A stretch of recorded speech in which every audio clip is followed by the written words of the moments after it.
I shouldn't have heard it, but I did. Her laugh cut through the hum of glasses and applause. 40 years together, and in front of friends, colleagues, strangers, she leaned into her sister and whispered just loud enough for the words to find me.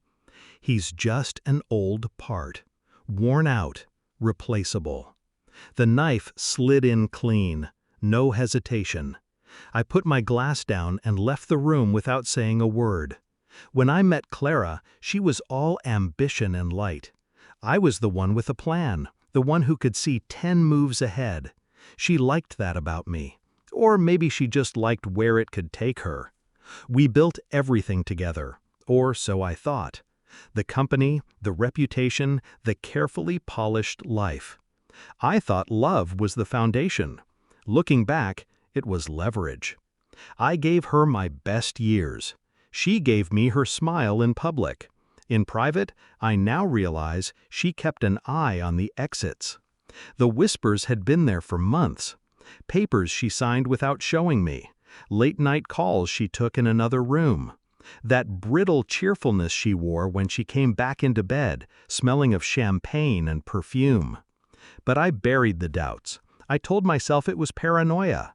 Until that party. Until her words cracked the floor beneath me. Replaceable. The shift was instant. No more denial, no more hope. Just clarity. Revenge isn't rage. Rage is sloppy. Revenge is arithmetic. I began quietly, accessing old files, reviewing board records.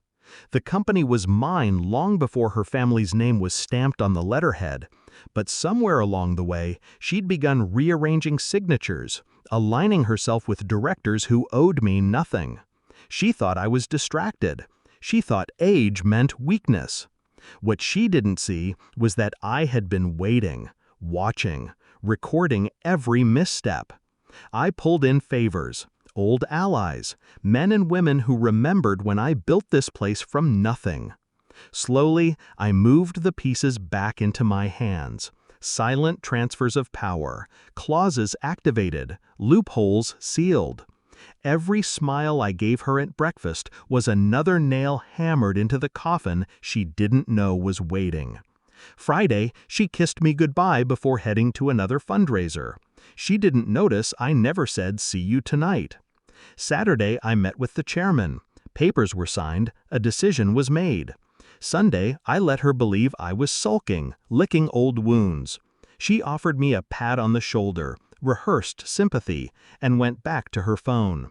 I smiled at her reflection in the window. She never saw it. Monday morning, all hands meeting. 200 employees packed into the atrium, streaming across 3 continents.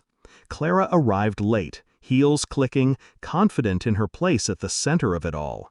The chairman stepped up, cleared his throat. Effective immediately, all operations report to him. His hand pointed at me.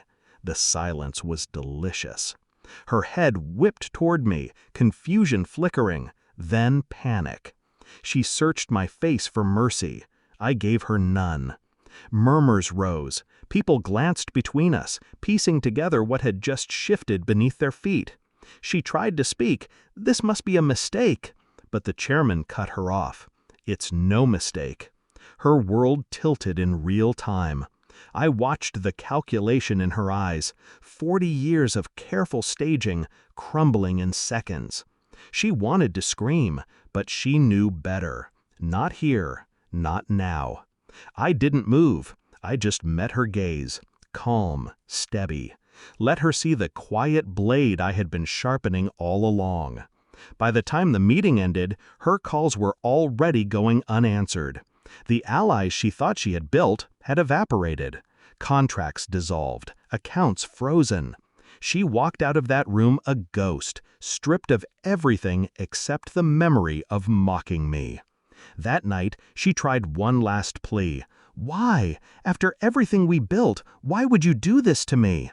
I looked at her, really looked at her, and saw the stranger I had been sleeping beside for 4 decades. You called me replaceable, I said. I just proved you wrong. Now, the house is quiet. The company breathes again, under my command. The city still knows her name, but it's spoken with pity, not admiration.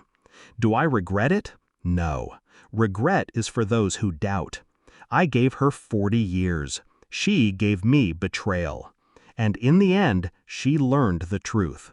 Old parts don't break. Old parts endure. And sometimes, old parts burn the whole machine down just to remind everyone who built it.